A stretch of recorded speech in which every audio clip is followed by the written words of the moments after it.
सिद्धे न सिद्धे संयम सिद्धे चरित्र सिद्धया नाणम मिदंसणम मिया सिद्धे सिरसा नमस्सामि नमो रिहंताणं नमो सिद्धाणं नमो आयर्याणं नमो अच्छायणं नमो लोय सब्बसाहुणं। जय बोले अनंत अनंत परम सत्य परमेष्ठी भगवान की। जय बोले अनंत अनंत 24 तीर्थंकर भगवान की। जय बोले देवादिदेव प्रजा श्रीमूल चिंतमणि मूल आदिनाथ भगवान की। आचार्य बंधु बंधु कुंद देव की। आचार्य वंशी विराट सागर जी महामुनि राज की। परम पूजनीय चरण श्रोणे अध्यात्म योगी आचार्य गुरुदेव श्री विशुद्ध सागर जी महाराज की। अहिंसमयी जैन धर्म की। बोले परम पूज्य मुंशी साच सागर जी गुरुदेव की। परम पूज्य मुंशी विदाम्बर सागर जी गुरुदेव की। मुनि संत की। जैन धर्म की। वर्तमान शासन है भगवान वर्तमान स्वामी के शासन काल में हम सभी भव्य जी विराजते हैं।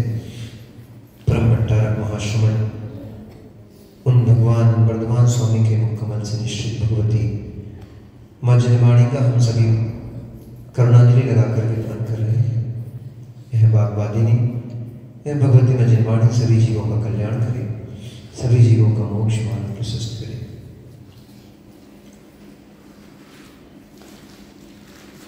पुरुषार्थशीलता जीव की एक महत्वपूर्ण अंग है। प्रत्येक जीव संसार में कुछ ना कुछ पुरुषार्थ अवश्य करता है, परंतु उसका वह पुरुषार्थ सम्यक न होने के कारण वही उसका कार्य संसार परिभ्रमण के लिए, संसार को बढ़ाने के लिए कारणभूत हो जाता है।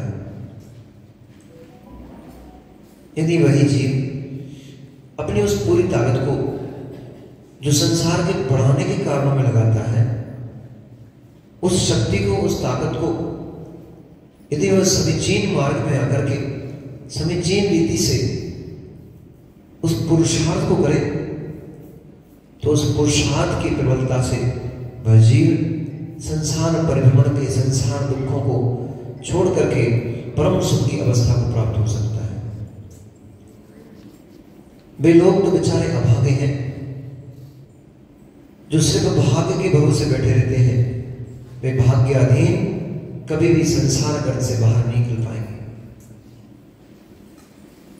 वे लोग और भी बड़े अभागे हैं जो कर्माधीन बने बैठे हैं। कर्म में जैसा होगा वही होगा, भाग्य में जैसा होगा वही होगा। ये दोनों जीव कभी भी संसार का पारावार नहीं पा सकते।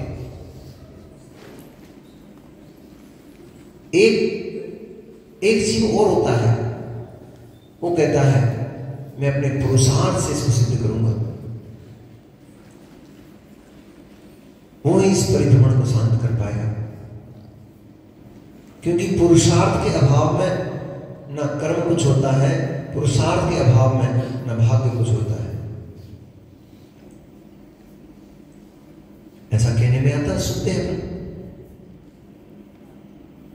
कोई बच्चा खूब मेहनत किया परंतु लाभ नहीं मिला, उसको रैंक नहीं बन पाई, उसकी पास नहीं हो पाया, तो हम कहते हैं भाई तेरे भाग्य में ऐसे था। तो उसने पुरुषार्थ तो किया ना, पुरुषार्थ के अभाव में कोई भाग्य बनता नहीं, पुरुषार्थ के अभाव में कोई कर्मबंध होगा नहीं। क्योंकि यदि पुरुषार्थ के अभाव में कर्मबंध होता, पुरुषार्थ के अभाव में भाग्य बनता, तो सिद्धों का भी भाग्य बनना चाहिए, सिद्धों का भी कर्म का बंध होना चाहिए। मोक्ष रूप पुरुषार्थ संयम आदि जो आप ग्रहण करते हो, उस पुरुषार्थ का फल ही तो निर्वाण है। अणुव्रतों को धारण करते हो, महाव्रतों को धारण करते हो, आखिर ये अणुव्रत महाव्रत धारण क्यों किए जाते हैं? इसका फल क्या है?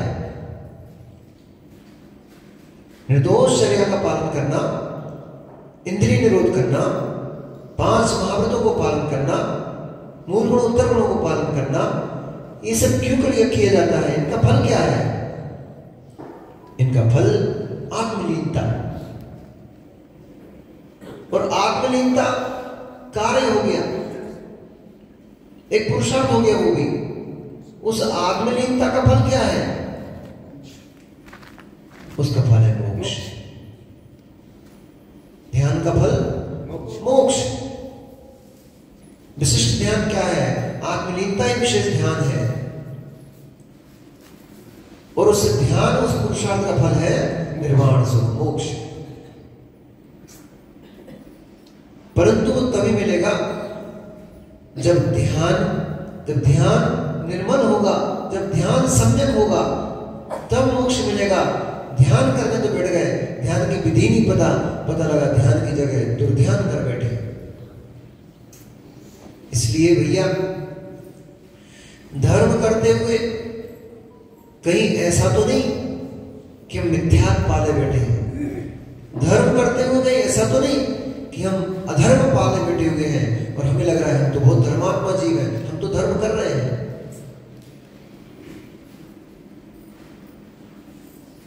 किसी ने लक्कड़ को जलाने में धर्म मान लिया,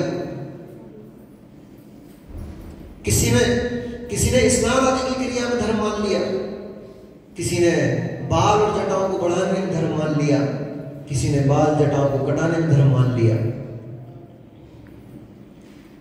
किसी ने कपड़े ऊंचे पहनने में धर्म मान लिया, किसी ने कपड़ों को नीचे पहनने में धर्म मान लिया। ये सब अधर्म है।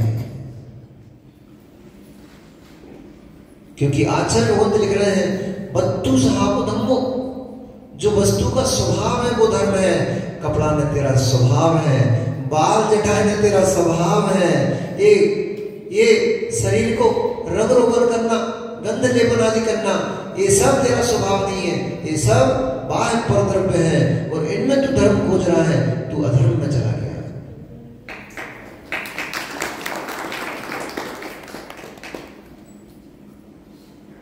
तो आप ऐसा बोल सकते हो, हमारे ऋषिभाई का दिमाग खूब चलता है इन चीजों में।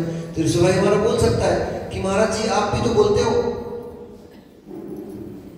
कि भोजन का परिमाण करो, बर्तन भाड़ों का परिमाण करो, क्षेत्रों का परिमाण करो, गमनागमन का परिमाण करो, बोलने चालने का परिमाण करो, हर चीज का आप परिमाण करते हो। ये सब भी तो परद्रव्य है, इनसे हमें क्या लेना देना? क्यों करवा रहा है परिमाण? ये तो पहले से ही परद्रव्य है। परद्रव्य तो है मित्र, परंतु तुम इन्हें परद्रव्य मान कहां रहे हो? इनके त्याग की बात क्यों कही जाती है? इनके परिमाण की बात क्यों कही जाती है? क्योंकि इन्हीं में हमारा ममत्व जा रहा है। अग्नि जब भी जलेगी विजय भैया, ईंधन चाहिए। बिना ईंधन के कभी अग्नि प्रज्वलित नहीं हो सकती।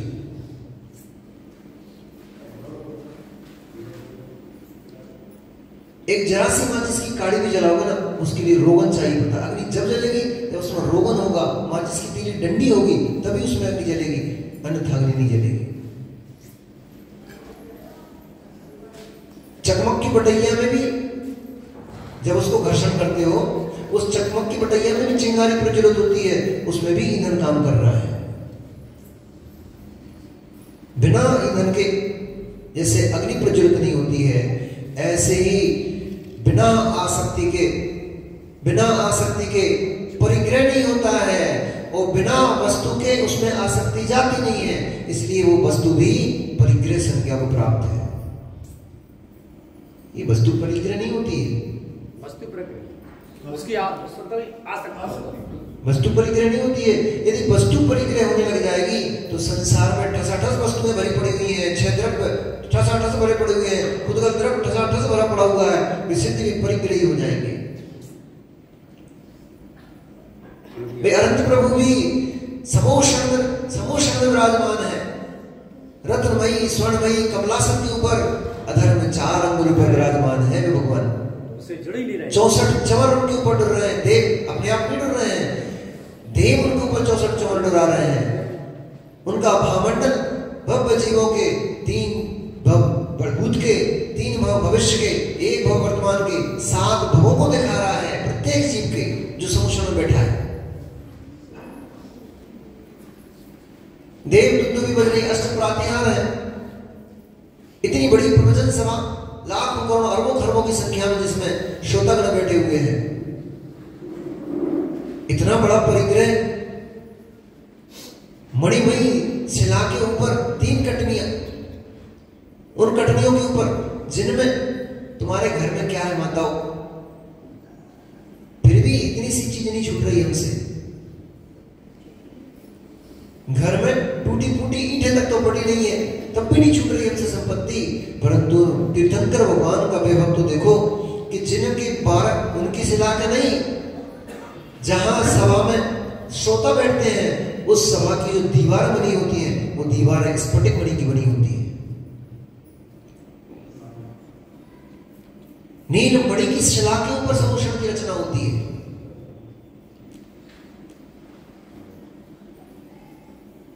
रत्नमयी 3 छत्र भगवान के मस्तक पर रखे हुए हैं। रखे मतलब ऊपर है, सामान्य व्यक्ति नहीं बना रहा। कुबेर की आज्ञा से सिंह वो समुद्र की रचना होती है। इतना सब वैभव होते हुए भी, इतने संपत्ति होते हुए भी वे भगवान उस संपत्ति से निर्लेप है, निर्लेप है। वे इतने सब होते हुए भी वो उनका परिग्रह नहीं है। क्यों नहीं है? क्योंकि ईंधन तो है,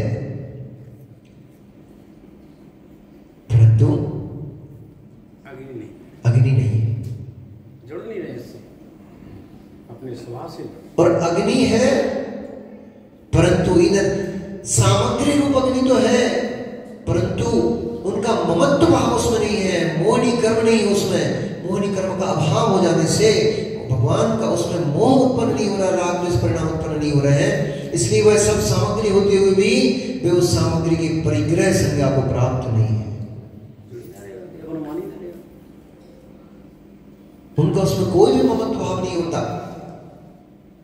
और यह इस बात का परिचायक है कि भगवान समुद्र में मोह नहीं करते हैं। वे उस रत्नमयी सिंहासन से, उस पर कमलासन होता है सिंहासन के ऊपर, उस कमलासन से भी अधर में 4 अंगुल ऊपर भगवान विराजमान होते हैं। वो उस सिंहासन को स्पर्श भी नहीं करते हैं। ये उनकी वीतरागता की पराकाष्ठा है। ये वीतरागता को प्रदर्शित करता है कि कैसे हैं वे भगवान, परम वीतरागी है, सभी से निर्लेप है, निर्दोष है,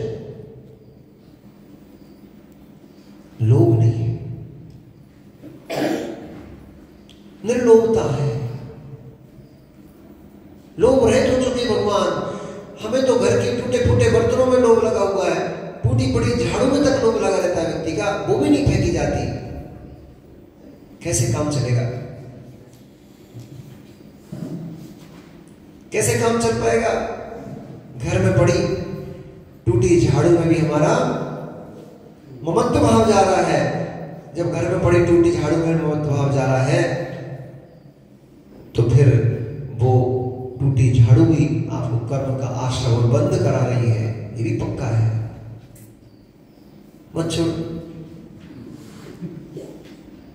नहीं छोड़ी जा रही ना, कर्म छुड़ा ले, नहीं छोड़ी जा रही ना टूटी झाड़ू, तो समय आएगा दादा, पंकज दादा, क्यों नहीं छोड़ी जा रही है? क्योंकि वो ईंधन का काम तो वो कर रही है। अग्नि कहां जलेगी? ईंधन में जलेगी। वो ईंधन का काम तो वो कर रही है। अग्नि तो मेरा परिणाम है कि नहीं? जहां मेरा मूर्छा भाव होगा वही ईंधन काम करेगा, मेरे लिए परिग्रह संज्ञा देगा। जहां मेरा मूर्छा भाव काम नहीं करेगा वहां वह ईंधन भी होने पर भी वो मेरे लिए ईंधन का काम नहीं कर पाएगा। मूर्छा ही परिग्रह। इसलिए आचार्य यहां पर समझा रहे हैं, मूर्छा को त्यागो, निर्लोभता। आज का विषय है निर्लोभता। कितना लोभ है, सकती है संसार में जीव को? जीवन जीने के लिए कितना चाहिए पड़ता है? आप देखो, एक व्रती को देख लो, साधु तक तो बाद में पहुंचना, साधु का जीवन तो बड़ा महान होता है। आप एक घर में रहते हुए व्रती को देख लो, आपको नहीं लगता क्या कि आपसे अच्छा जीवन वो व्रती जीता है?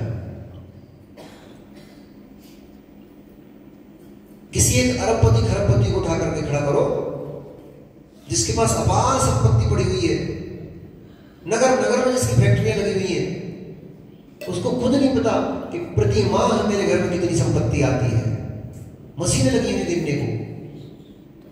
उसकी जीवन शैली को उठा करके देखो और उस व्यक्ति से मिलो, और उस व्यक्ति से मिल करके एक तरफ एक चेयर कुर्सी के ऊपर उसको बिठा दो, और एक तरफ संतोषी जो सब परिग्रह में परिमाण कर चुका है,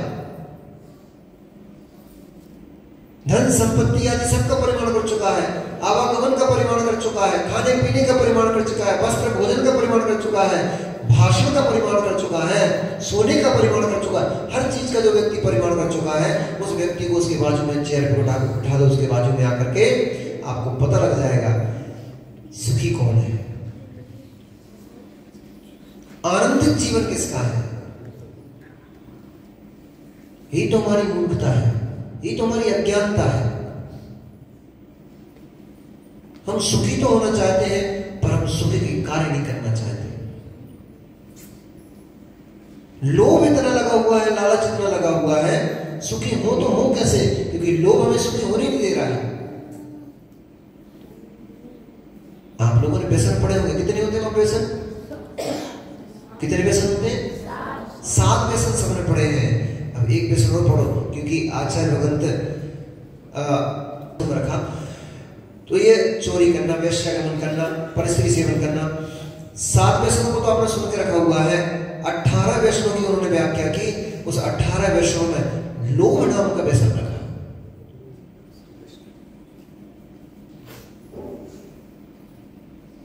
कितना लोभ है जीव को, कितना लालच है, शांति नहीं उसके पास।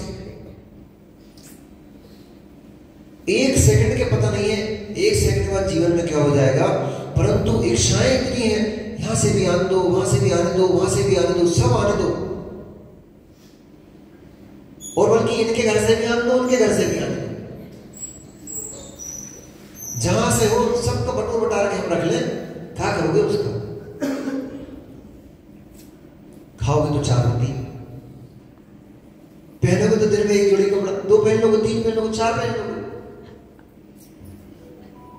माता बदल लेती ना, घर की साड़ी अलग, मंदिर की साड़ी अलग, घर की साड़ी लेके जाएंगे, वहां की साड़ी अलग, कितनी पहनोगे? ज्यादा से ज्यादा 4-5 एक दिन में, परंतु दिन भर में 5 साड़ी मैक्सिमम पहनोगी। तिसना कितनी लगी हुई है, घर में कपड़ा कितना रखा हुआ है।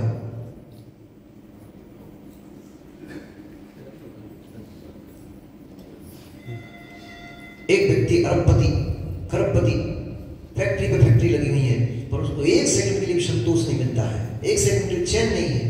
आपको लगता जरूर है जो बड़े बड़े जो इंडिया के, वर्ल्ड के जो टॉप मोस्ट लोग हैं, 1 घंटे केवल उनका जीवन के पास रहकर देख लो, आपको पता लग जाएगा उनका जीवन क्या है। नींद नहीं आती उनको, रात भर नींद की गोली खा के सोना पड़ती है, अथवा इतने व्यसन में, इतने टेंशन में वो लोग जीते हैं, कभी मदिरा का पान करेंगे, कभी कुछ करेंगे, कभी कुछ, इस प्रकार से इतना जीवन जीना पड़ता है। 2-2, 4-4 घंटे नींद जाए बड़ी बात है, सुकून ही नहीं बिल्कुल। और ये सब आप लोग अच्छे से जानते हो, इसको मुझे बताने की आवश्यकता नहीं है, फिर भी मैं बता इसलिए रहा हूं क्योंकि आपको कम से कम स्मरण तो हो कि हमारा जीवन कैसा है, कितनी टेंशन लगी हुई हमारे जीवन में। अभी 4 दिन पानी आया, दिमाग घूमना शुरू हो गया, जोर से नहीं भर जाए, तो ईंटें गिर जाएंगी, नुकसान हो जाएगा। टेंशन है कि नहीं? ये माताओं से पूछो, स्वाध्याय करने आएंगी, या तो बना के आओ, या फिर बार गाड़ी दिखती है, हमारा जल्दी से स्वाध्याय बंद कर दें, हम घर जाए, खाना बना दें। कितनी टेंशन है। एक बेचारा जो ठेला लगा रहा है, सबका जीवन पढ़ना चाहिए, सबके जीवन को देखना चाहिए और फिर उस जीवन को देखते हुए अपने जीवन का सार निकालना चाहिए। एक बेचारा जो ठेला में सामान बनाता, कल बच्चे लोग बात कर रहे थे ना, कुछ वो मोमोज वाले के ठेले की कुछ बात चल रही थी, तो बोले वो 3-4 घंटे 5 घंटे ठेले लगाता है, परंतु बनाता कब है? वो सामग्री कब से जुटाता है? रात को 3 बजे 4 बजे से उठ करके। ऐसी ठंडी में तुम रजाई में दुपट्टे सोते रहते हो, ऐसी ठंडी में तुम आराम कर रहे हो, वो 4 बजे से वो बच्चा, वो व्यक्ति उठ करके सामग्री तैयार करता है, तब जाकर के 8 बजे 9 बजे 10 बजे वो यहाँ पर ठेला लेकर आ पाता है। उसके घर की स्थिति आप थोड़ी देखने गए। हमारे जब पाठशाला चलाते थे हम, तो उस समय संडे को पूजन कराने के लिए, पूजन कराने के बाद बच्चों को कुछ स्वल्पहार देते थे, तो हम बाजार से नहीं मंगाते थे, एक हलवाई बुला लेते थे, वो ही बनाता था। तो बढ़िया बढ़िया चीजें लगता था कि तो बच्चों को अच्छा अच्छा कुछ मिले। तो एक दिन हमने वो आलू टिक्की वाले को बुलाया। हमने बोला भैया देखो, हमारे यहाँ आलू टिक्की तो चलेगी नहीं, आपको केले की टिक्की बनाना रहेगी, कच्चे केले की टिक्की वो बनाना रहेगी। तैयार हो गया वो। पहले 11 बजे 10 बजे तक उसने अपना ठेला बंद करा, उसके बाद वो मंडी गया। देखना मुझे भैया, आप तो सेठ लोग हो, आपके घर में हरे हरे आते जाते रहते, पता नहीं पड़ता आपको कि लोग कैसे जीवन जी रहे हैं। आप तो पुण्यात्मा जी हो, इतना पुण्य पहले से कमा कमा के रख लिया आपने कि आपके पास सारी सुविधा, सारी फैसिलिटी अवेलेबल है। जरा सा हाथ हिलाते हो, सारी वस्तुएं सारी जो भी आपकी भोग सामग्री होती तुरंत उपलब्ध हो जाती है। पुण्यात्मा जी को आप लोग तो फिर चारों से मिलो तो पता नहीं सब कौन सा पाप कर्म करके आए हैं, जिसके कारण से उन्हें एक एक दाना खाने के लिए कितना कितना मेहनत करना पड़ती है। एक एक दाना खाने के लिए, एक साल में 2-4 बार मिठाई खाने के लिए उनको कितनी जद्दोजहद करना पड़ती है। कई घर तो भैया ऐसे हैं, भैया क्या नाम बताया था? हरिओम भैया। कई परिवार में हरिओम भैया ऐसे हैं कि बच्चों को साल भर इंतजार करना पड़ता है, दीपावली आएगी तो पिताजी बूंदी बनवाएंगे। मुट्ठी क्या बोलते हैं आपकी?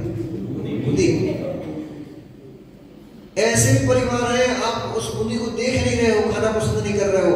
ऐसे भी परिवार हैं जिनके बच्चे उस बूंदी के लिए इंतजार करते हैं कि साल भर में अब दीपावली आने वाली है, अब हमारे घर में बूंदी बनेगी, या पापा बाजार से बूंदी लेकर के आएंगे। ऐसे भी घर है, उनको भी पढ़ना चाहिए।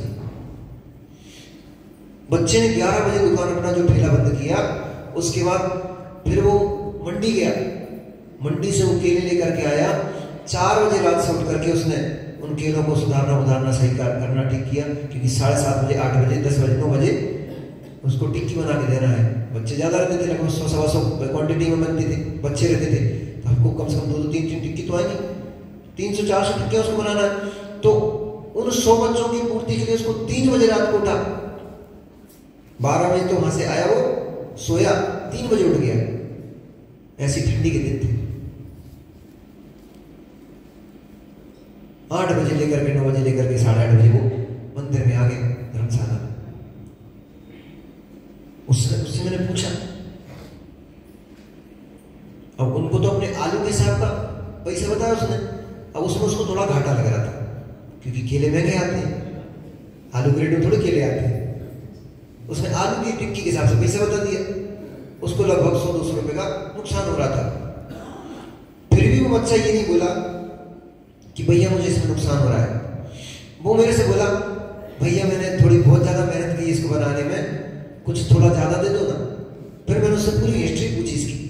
मैंने बोला, मैंने कहा तूने पहली बार ये बनाई है, ये बता कि तुझे इसको बनाने कैसा लगा? बोले बहुत मेहनत लगी। तो मैंने कहा एक बात तो बता भाई, तू कब से तूने इसको तैयार कर? बोले भैया मैं 3 बजे रात को उठा, डेली 3 बजे उठता हूँ, 12 बजे सो पाता हूँ और 3 बजे डेली उठना पड़ता है। 11 बजे ठेला बंद करता हूँ, फिर डेली मंडी जाता हूँ, मंडी से सामग्री लेकर के आता हूँ, फिर सुबह ठेले की तैयारी करता हूँ, 3 बजे से तैयारी करता हूँ, तब जाकर 9-10 बजे तक ठेला तैयार हो पाता है। अब सोचो,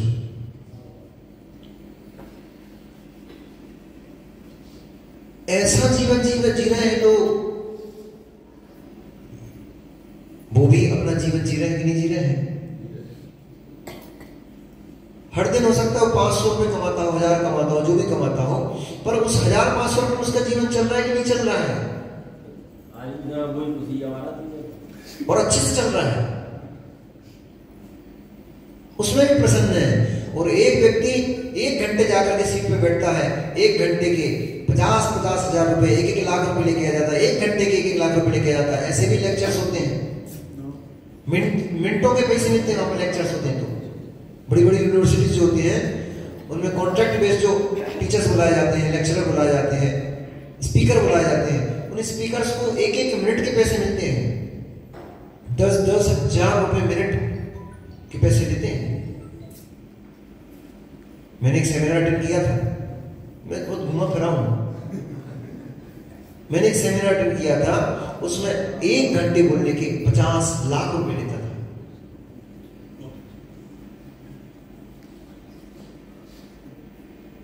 सोचो आप, 2 घंटे मुंह हिला के गया वो, मोटिवेशनल स्पीकर था, और वो इंडिया लेवल का सेमिनार था, वो विदेश से आता था। उसने 2 घंटे की स्पीच दी, 1 करोड़ लेकर के चला गया। उसका भी जीवन चल रहा है। और फिर तीसरे व्यक्ति से मिलो।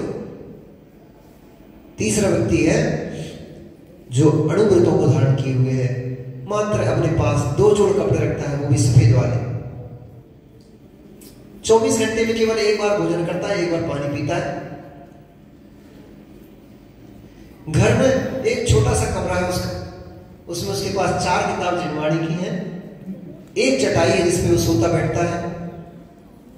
उसका भी जीवन है। अब तीनों लोगों को उठाकर के सामने बिठाओ और तीनों लोगों में से मिलो, सबसे शांति का जीवन किसका है? जीवन में जीवन का आनंद किसके पास है? ना तुम्हें वो ठेले वाले के पास वो आनंद मिलेगा, उसको भी क्लेश लगा हुआ है, अशांति फैली हुई है, ये करना है, ये करना है, ये करना है।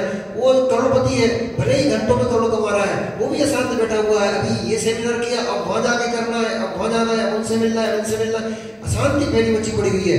और वो आदमी बढ़िया 1 बार खाया और खा के बैठ गया सामायिक करने, तुम दुनिया वाली दुनिया से निपटो, हम अपने अपने आत्म भगवान से मिलेंगे।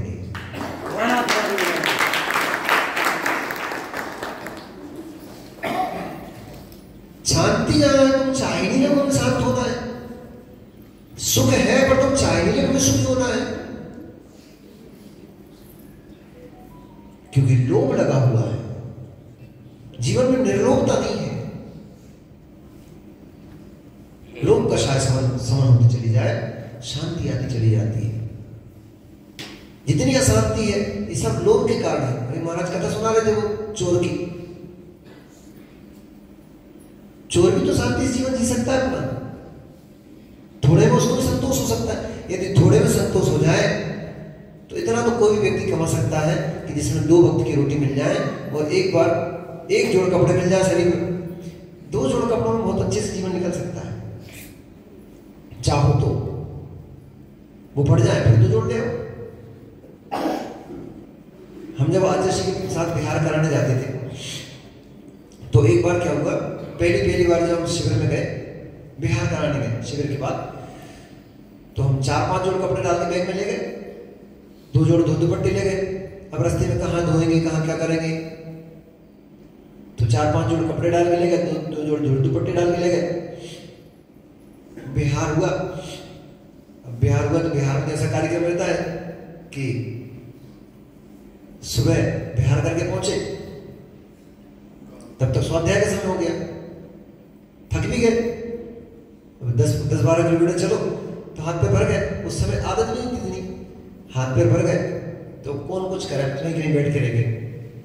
स्वाध्याय शुरू हो गया, स्वाध्याय सुना, जब तक आचार्य श्री शुद्धि के लिए निकलने लग गए तो अपन वही तुरंत नहाए धोए और कपड़े चेंज करे, दुपट्टे पहने, आहार देके जब तक आए भोजन करने बैठ गए। जब तक महाराज लोगों ने सामायिक की, अपन ने भोजन किया, 10-5 मिनट का रेस्ट किया, इतने में चलो भैया फिर बिहार की तैयारी, स्वाध्याय हुआ फिर बिहार चलो। तो कहो तो 8-10 दिन के बिहार में एक जोड़ धोती दुपट्टे और एक पैंट शर्ट यूज हो पाए, उससे ज्यादा हो ही नहीं पाए, क्योंकि नहाया वो कपड़े धोकर डाल दिए। जब तक बिहार की प्रारंभ हुआ दोपहर का, तब तक वो कपड़े सूख गए, धोती दुपट्टे उठा के बैग में डाल दिए, कोई कपड़े फिर पहने, फिर चल पड़ो। और कई बार ऐसा हो जाता था कि वो धोती दुपट्टे उतरते नहीं थे, शाम को जाकर उतरते थे सीधे। दूसरी बार से हम बिहार में गए, हम फिर एक जोड़ कुर्ता पजामा या एक जोड़ पैंट शर्ट और एक जोड़ धोती दुपट्टे लेके बस, क्यों हमें पता लग गया तेरे में काम चल जाएगा, अपना पूरा जितने दिन भी रहेंगे जरूरत ही नहीं पड़ेगी। माताओं, आरिका माता जी भी तो रहती है, 2 जोड़ साड़ी में उनका जीवन निकल जाता है। तुम्हारे घर में 200 भी कम पड़ रहे हैं।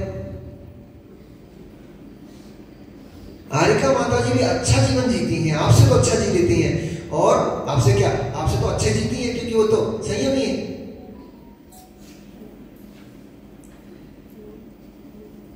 ठीक है भाई, मुनिराज तो भाग्य भरोसे जीते हैं, मिलेगा तो खा लेंगे, नहीं मिलेगा तो कुछ नहीं।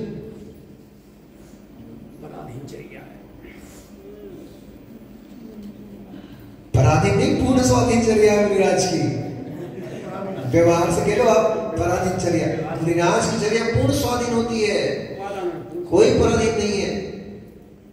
पराधीन तब कहते हैं कि जिसे आस लगी होती है उसकी चर्या पराधीन होती है, जिसे आस नहीं होती, इच्छा नहीं होती है, उनकी कोई पराधीन चर्या नहीं होती है। मिलेगा तो ठीक, नहीं मिलेगा तो हमारा भाग। और ठाकुर साहब तुम्हारे भाग्य से थोड़ी खाते, मुनिराज का आहार किसी के भाग्य से नहीं, मुनिराज का आहार मुनिराज के भाग्य से होता है। भूल जाना, आज से भूल जाना माताओ, हम चौका नहीं लगाएंगे तो कौन करेगा? भूल जाना, आज से हम चौका नहीं लगाएंगे तो कौन करेगा? तुमने चौका लगा भी लिया तो करा लोगे क्या? अभी देखा नहीं था 3 दिन क्या हो रहा था।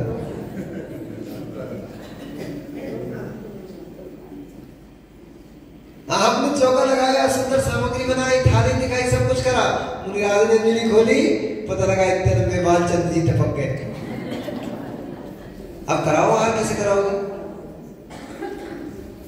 मुनिराज आहार चर्या के लिए निकले, रास्ते में चूहा मरा दिख गया, पंचदरी कोई भी जीव मरा दिख गया, अलाप हो गया, मुद्रा छोड़ के वापस आ गए। अब कराओ, कैसे कराते हो आहार? आप केवल पुरुषार्थ कर सकते हो, मेहनत कर सकते हो बनाने का, बुलाने की मेहनत कर सकते हो, गुणगान कर सकते हो। आहार चर्या तो मुनिराज की उनके भाग्य से ही होती है, उनका भाग्य होता है उनका। नहीं, इसमें आपका कोई दोष नहीं है। आपने तो सामग्री बनाई, भोजन बनाया, आपका तो आहार दान का भाव था, आपको तो दान का पुण्य मिलेगा, परंतु आपका दान अंतराय कर्म हो सकता है, हमारा लाभ अंतराय कर्म, तो दोनों का कर्म उदय में ऐसा आ गया। सारा वक्त का दान अंतराय कर्म उदय में आ गया, मुनिराज का लाभ अंतराय कर्म उदय में आ गया, और कुछ न कैसे उपद्रव हो गया, नहीं हो पाया है। इसमें आपका दोष नहीं लगता है, इसलिए कहा वो भोजन मुझे नहीं छोड़ना पड़ता भैया, रोना गाना नहीं पड़ता। अब ये तो व्यवस्थाएं है, चर्या है मुनिराज की, ऐसी ही है, इसलिए तो अच्छे अच्छों के हाथ पे ठंडे पड़ जाते हैं। एक बार मुझे भैया, जब यहाँ आगरा चातुर्मास के लिए हमारा बिहार चल रहा था, मई की गर्मी, मई प्रारंभ हो गया था, मई की गर्मी अच्छी जबरदस्त, रोड ऐसे नीचे रोड तपे तवे के जैसा और ऊपर सूरज तपे, और हम दोनों महाराज बिहार की उस समय एमपी में थे।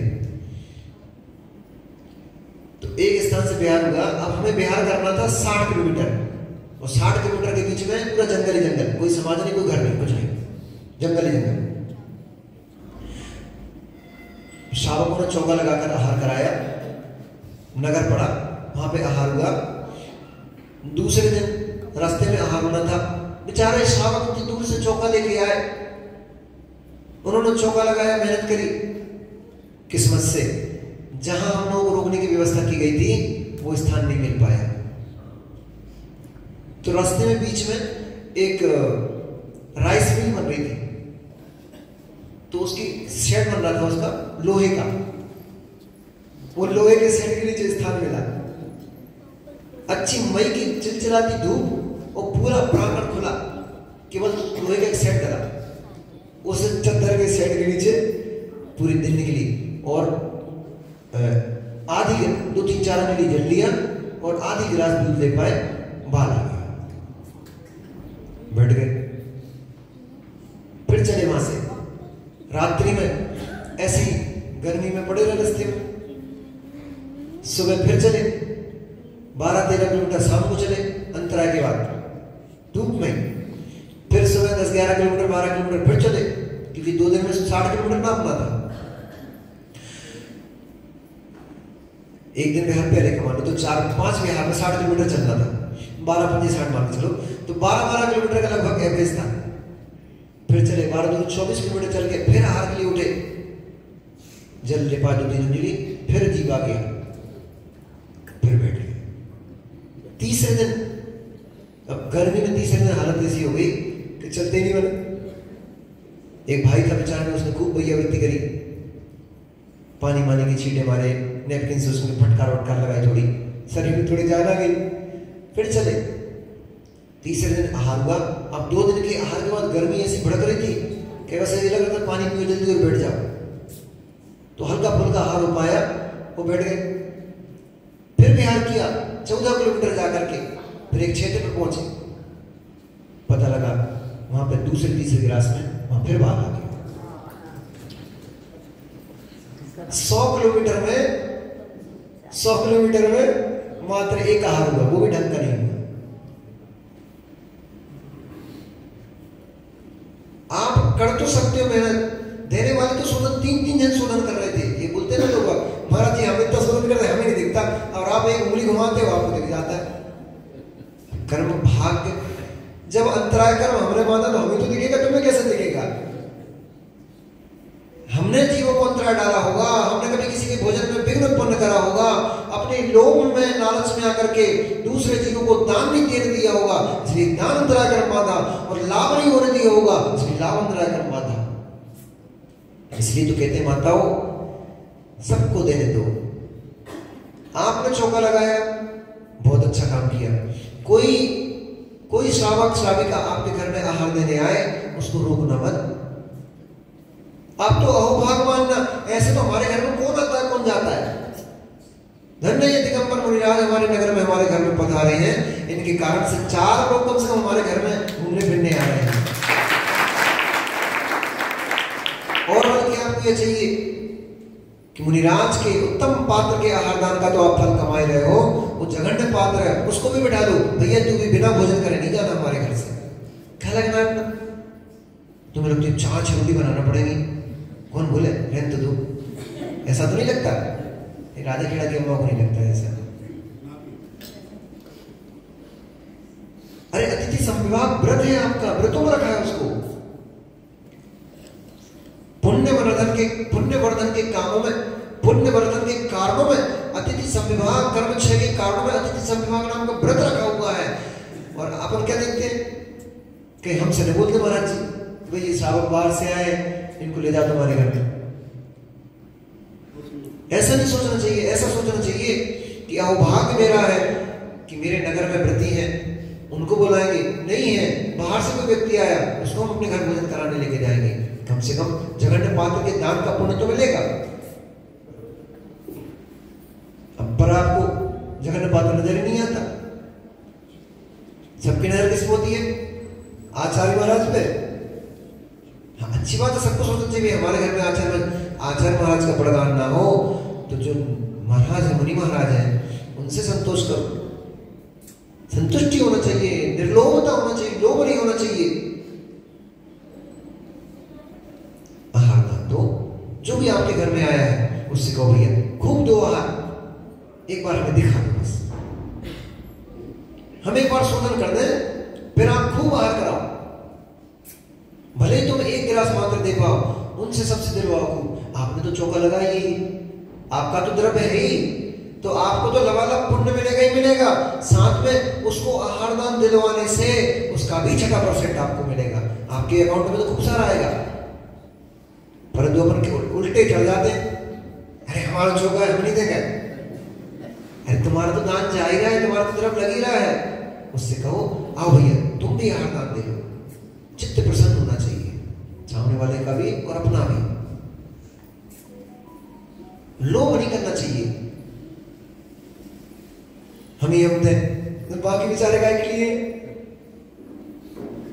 जैसे ठंडी में आपने भोजन बनाया है, जैसे ठंडी में आप चलाने आए हो, वैसे और भी तो लोग आए हैं ना। तो लोभ नहीं करना चाहिए। दाता के 7 गुणों में निर्लोभता नाम का एक गुण होता है। अपन ने 1-2 ग्लास दे दिए, 1-2 बार अपने चला लिया। उदारता बताना चाहिए अपने को, उदार चित्त होना चाहिए। आओ भैया तुम रह गए, तुम दो थोड़ा सा, तुम भी दे लो। सबको पुण्य कमाने दो। वो भी बेचारा पुण्य कमाने आया है। जब गिद्ध पक्षी मुनिराज के, नेवला, गिद्ध, सर्प, ऐसे जीवों ने मुनिराज के आहार दान की अनुमोदना करके स्वर्ग पद को प्राप्त कर लिया, देवत्व पद को प्राप्त कर लिया, कोई बलभद्र पद को प्राप्त हो गए, कोई कामदेव पद को प्राप्त हो गए। ऐसे पदों को जब प्राप्त हो सकते हैं जीव आहार दान की अनुमोदना से, तो क्या आप आहार दान करके क्या स्वर्ग, मोक्ष या भोगभूमि आदि अवस्थाओं को प्राप्त नहीं हो सकते? क्या हो सकते हैं, परंतु निर्लोभता चाहिए, काषाय परिणाम नहीं चाहिए। वहां पर परिणाम क्या होना चाहिए? हम तो कर ही रहे हैं, आप भी करो। लोभ रहित प्रवृत्ति होगी, लोभ रहित प्रवृत्ति होगी तो जीवन में आनंद आएगा, और लोभ वाली प्रवृत्ति होगी तो जीवन नरक बन जाएगा। ये जितों के छाप में आप पढ़ते ना, क्यों पढ़ते? कभी तुमने एक बात देखी, तुम्हारे राजा खेड़ा में जिनकी 1 मंजिल का मकान बना है, अपना थोड़ा कमाते, शांति से खाते पीते, जीते, आनंद से जीते हैं, उनके घर में कभी छाप पड़ेगा? छापे वाले अब उसके घर छाप मारने आएंगे क्या और लेके क्या जाएंगे? छापे भी पड़ते तो कहां पड़ते? जिनकी बड़ी बड़ी हवेलियां बनी हुई हैं, माल भर भर के आ रहा है, भर भर के जा रहा है, उन पे नजर बना के रखते हैं कि कहां पे क्या है। इसलिए हमारे यहाँ तो संयमित को व्रतों में रख दिया, संयमी को संयमित कर लो अपने आप को, तुम व्रती हो जाओगे। ये छापे मापे के डंडे नहीं होंगे। अब फिर टेंशन लगी रहती है, इतना माल आ गया भैया, ये पूरा भर गया, इसको क्या करें? कहीं के वो तय खाने में घुसा रहे हैं, ये घुसा के तकियों में भर रहे हैं, गद्दों में भर रहे हैं, कितनी टेंशन है। 50 किलो सोना छोड़ना पड़ा वहां से गाड़ी में, एक ही पार्टी का 10 करोड़ रुपया एक गाड़ी छोड़ के गया जंगल में। बताओ कैसे करके तो उसने कमाया होगा, कहां भाग के कमाया होगा, परंतु भयभीत जीवन बीत रहा है उसका। जैसे कबूतर होता ना, कबूतर ऐसी स्थिति हो जाती है, लोभी की कबूतर जैसी स्थिति हो जाती है। दाना भी चुगेगा तो शांति से नहीं चुग सकता, एक दाना चुगेगा फिर इधर देखेगा, फिर उधर देखेगा, फिर एक दाना चुगेगा, शांति से निर्भय होकर के वो एक दाना भी नहीं चुग सकता। परसों मैं छत पे बैठा था, धूप निकली थी 2-3-4 दिन पहले, तो मैं छत पे गया। आहार के बाद तो मैंने क्या देखा कि एक कौवा एक रोटी का टुकड़ा लेके आ गया कहीं से, और वहां मुंडेरे पे बैठ करके, उस पर्दे के ऊपर बैठ करके वो उसको खा रहा। तो एक चोंच मारता है उसमें, फिर इधर देखता, फिर उधर देखता, कोई आ तो नहीं रहा, छीनने तो नहीं आ रहा। अरे लोभी, निर्लोभता तेरे भीतर होती तो क्यों कौवा बनना पड़ता? क्यों ऐसे भय डर करके एक टुकड़ा खाना पड़ता? अगर तू संयमी हो जाता, स्वर्ग में देव होता, तेरे कंठ में अमृत चढ़ रहा होता। फिर टुकड़े के लिए भय नहीं खाना पड़ता। फिर जैसे ही भूख की वेदना होती, भूख का एहसास होता, तुरंत कंठ में से अमृत झड़ जाता, तृप्ति हो जाती। पर जोड़ के लोभ से मर गए तो बन गए कौवा, अब टुकड़े के पीछे भागते फिर रहे हैं। इसलिए जीवन में निर्लोभता का होना अत्यंत आवश्यक है। लोभी कभी सुखी नहीं रहता है, लोभी कभी सुखी नहीं रहता है। उत्तम मार्दव आर्दव धर्म जिसके पास है वो जीव सुखी रहता है। शौच धर्म जिसके पास है वो जीव सुखी होता है। धन से कभी कोई सुखी नहीं हो सकता, सुख संतोष में होता है, मर्यादा में सुख होता है। आप अपने आप को नियंत्रित कर लो, देखो कैसे आपकी टेंशन खत्म हो जाती है। जीवन में धम्मलाल जी दादा, जीवन में मर्यादाएं बहुत आवश्यक है, हर चीज की मर्यादा। कल मैंने आपको बोलने को बोला था, मौन रहना सीखो, इसकी भी मर्यादा। कम बोलने लग जाओगे, अपने आप सुखी हो जाओगे। कम खाने लग जाओगे, शरीर स्वस्थ रहेगा, अपने आप सुखी हो जाओगे। ज्यादा खाने से बीमारी होती है, कम खाने से नहीं होती। सुन रहे हो सब में? ज्यादा वो फिंगर्स तो तुमने त्याग कर दिए। ज्यादा होटलों का खाओगे, रोज रोज होटलों का खाओगे तो बीमार पड़ जाओगे। घर का शुद्ध साफ स्वच्छ खाओ। अम्मा से बोलो जो बनाना है अच्छा साफ शुद्ध स्वच्छ बनाओ और हमको खिलाओ। नहीं आता हो तो कहने जाओ कोचिंग जाओ और सीख के आओ। इसकी भी ट्यूशन होती है, कोचिंग्स होती है। तो अम्मा से कहना, बोलना कि अम्मा हम बाजार का नहीं खाना पसंद करते हैं, आप सुंदर सुंदर चीजें बनाना सीखो ताकि हमें बाजार ना जाना पड़े, हम आपके हाथ की खाना चाहते हैं। सुन रहे हो अम्मा? अच्छा बनाओ सीख जाओ तो काय बच्चे बाहर जाए। हमारी अम्मा तो सुंदर भोजन बनाती थी, सुंदर सामग्री बनाती थी, हमें बाहर जाने की जरूरत नहीं पड़ती थी। अब तुम लोग अच्छा नहीं बनाओगे तो बच्चे बेचारे बाहर जाएंगे चटोनियां मांगने के लिए। इसलिए अच्छा बनाओ और बच्चों को अच्छा खिलाओगे। महाराज जी का बता प्रमाण बता रहे थे, आलस करते हैं लोग, कौन करे? वही चीज बनाएंगे, 4 बर्तन बनाएंगे, उनको मांजना भी पड़ेगा। कौन करे? 10 करोड़ पकड़ाया, 50 करोड़ पकड़ाया, जब बेटे तू बाहर खाया और 1 प्लेट मेरे लाने में लिया। ये तो हमारी अम्माओं के हाल हो गए। बच्चे कैसे नहीं बिगड़े, बच्चों के भाव कैसे सुधरेंगे? अभक्ष खा रहे हैं इसलिए परिणाम अभक्ष हो रहे हैं, अभक्ष खा रहे हैं इसलिए शरीर बीमार पड़ रहे हैं, अभक्ष खा रहे हैं इसलिए भाव विशुद्धि नहीं बन रही है। घर का सुंदर स्वच्छ सात्विक भोजन करो, फिर देखो कैसे परिणाम अच्छे नहीं बनते। लोभ रहित वृत्ति से जीवन महान बनता है, इसलिए हमें अपनी वृत्ति को लोभ रहित करते हुए परिणामों को स्वच्छ बनाना चाहिए ताकि हमारा जीवन महान बने और शांति का जीवन हमें प्राप्त हो। ताकि शांति का जीवन में प्राप्त होगा तो बिना कुछ करे ही, बिना पुरुषार्थ बिना ही तब करे भी आप स्वर्ग की यात्रा तो कम से कम कर ही सकते हो, क्योंकि शांति से अपने आप शुभ कर्मों का आश्रय बंद होता है और शुभ कर्मों का आश्रय बंद होगा अपने आप आत्मा ऊपर उठेगी। इसलिए निर्लोभ जीवन जीते हुए अपने जीवन को महान बनाए। भगवान महावीर स्वामी की